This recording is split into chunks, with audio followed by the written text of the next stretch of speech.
Quand on lit un titre comme « Françoise Gillot », biographie, œuvre, style et cote, il ne s'agit pas seulement de parler d'une artiste. Il faut organiser des informations, employer le bon vocabulaire et éviter les confusions. Beaucoup d'élèves mélangent la vie, les œuvres, le style et la valeur sur le marché de l'art. Dans cette leçon, tu vas apprendre à construire une fiche claire sur une artiste. Tu sauras distinguer les faits biographiques, les œuvres importantes, les caractéristiques du style et la notion de cote. Tu t'entraîneras aussi à rédiger des phrases précises, utiles pour un exposé, une recherche ou une fiche de lecture documentaire. La biographie raconte les grandes étapes de la vie d'une personne. Pour Françoise Gillot, on peut retenir qu'elle est née en 1921 à Neuilly-sur-Seine et qu'elle est morte en 2023 à New York. Une biographie ne doit pas devenir une liste sans ordre. Elle suit généralement la chronologie, de la naissance vers les événements plus récents. Les œuvres sont les créations réalisées par l'artiste, tableaux, dessins, livres ou autres productions. Le style désigne la manière de créer, couleurs, formes, sujets, lignes, composition. La cote, elle, concerne la valeur d'un artiste sur le marché de l'art, par exemple lors de ventes ou d'expositions, mais elle ne remplace pas l'analyse artistique. Pour rédiger une fiche efficace, procède en 3 étapes. D'abord, repère les faits vérifiables, date, lieu, événement. Ensuite, classe les informations dans les bonnes rubriques. Biographie, œuvre, style, cote.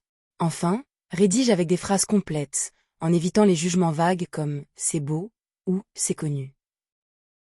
Prenons une phrase simple. Françoise Gillot est née en 1921 à Neuilly-sur-Seine. Cette information appartient à la biographie, car elle indique une date et un lieu de naissance. On peut l'améliorer ainsi. Françoise Gillot, née en 1921 à Neuilly-sur-Seine, est une artiste française dont le parcours s'est développé entre la France et les États-Unis. Voici une autre information. Elle utilise souvent des couleurs franches et des formes simplifiées. Ce n'est pas une date, donc ce n'est pas d'abord biographique. Cette phrase décrit une manière de peindre, elle relève du style.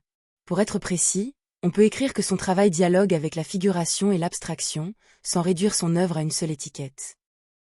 Dernier exemple. Certaines œuvres de Françoise Gillot atteignent des prix élevés en vente publique. Cette phrase parle de la cote. Elle ne dit pas directement comment l'œuvre est peinte, mais elle indique sa reconnaissance sur le marché de l'art.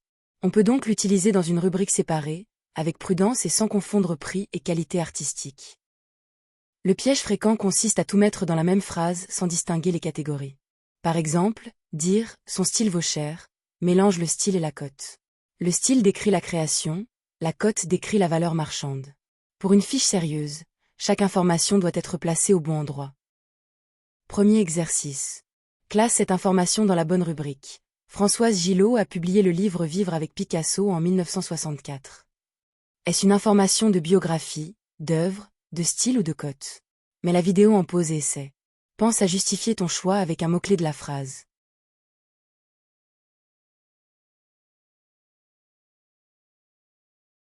La bonne réponse est « œuvre » avec un lien possible avec la biographie. Le mot important est « publié » car il indique une création écrite, un livre.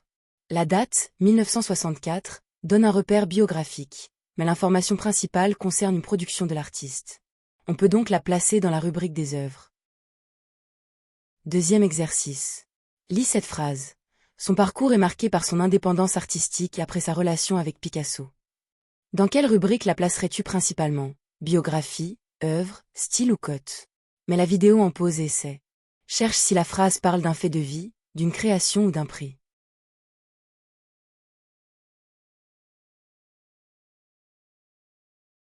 La réponse la plus juste est « biographie » avec une nuance artistique.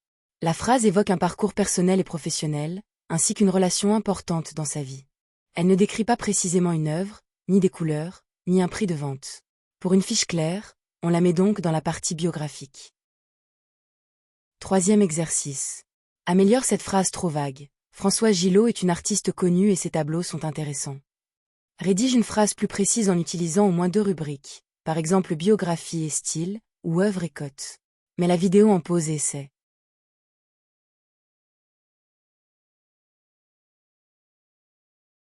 Voici une correction possible. Françoise Gillot, artiste française née en 1921, a développé une œuvre picturale reconnaissable par ses couleurs franches et ses formes souvent simplifiées. Cette phrase est meilleure, car elle donne un repère biographique et un élément de style. Elle remplace les mots vagues, connu et intéressant par des informations observables. À retenir, une fiche documentaire doit être organisée et précise. La biographie suit les étapes de la vie. Les œuvres regroupent les créations de l'artiste. Le style décrit la manière de créer, tandis que la cote concerne la valeur sur le marché de l'art. Plus tu classes correctement les informations, plus ton texte devient clair. Pour t'entraîner, télécharge la fiche d'exercice gratuite sur blog-orthographique.fr. Tu pourras vérifier si tu sais classer les informations, rédiger des phrases précises et présenter Françoise Gillot de façon claire. Reprends la méthode, relever, classer, rédiger. C'est la clé d'une bonne fiche documentaire.